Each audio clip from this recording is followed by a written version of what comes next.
लहना रे, लहंगा के नीचे ही लहना रे। अरे बाबू सुनो झूठे हमारा के कोहे लहना रे, लहंगा के नीचे होई लहना रे। मेरा लागता कि माइंड तेरा हाफ है। ये जानू चूमा लेना पाप है, जो बन छूना माप है। ये सोना चूमा लेना पाप है, जो बन छूना माप है। प्यार करते हैं तो कीजिए, जवानी का मजा लीजिए। खाली चूमा से क्या होगा? डीजे मिट्ठू राजा पटोनी।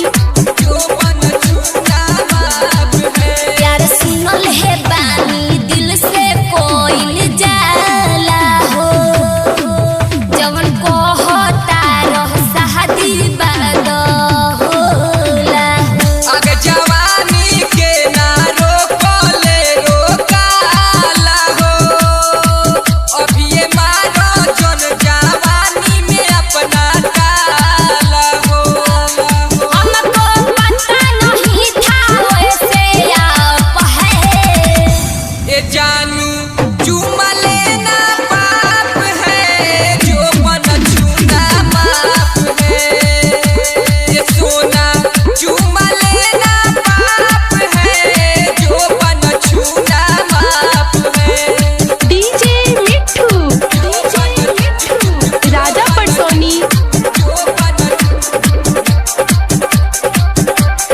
जो बन छूना माप है। कल कट हुआ लो तू सहुआ हम तो पर जाए कराया आगे कुछ कहबो नहीं कर पाए। ऐसे देह झटकई कुछऊ हम कर जाई। तहरा खातिर हम विकास राही से लड़ जाई। बोलो मनीष कैसा ई ना साफ है। ये जानू चूमा लेना पाप है, जो बन छूना माप है। ये सोना चूमा लेना पाप है, जो बन छूना माप है। सत्यम रिकॉर्डिंग स्टूडियो खोड़ी पाकर।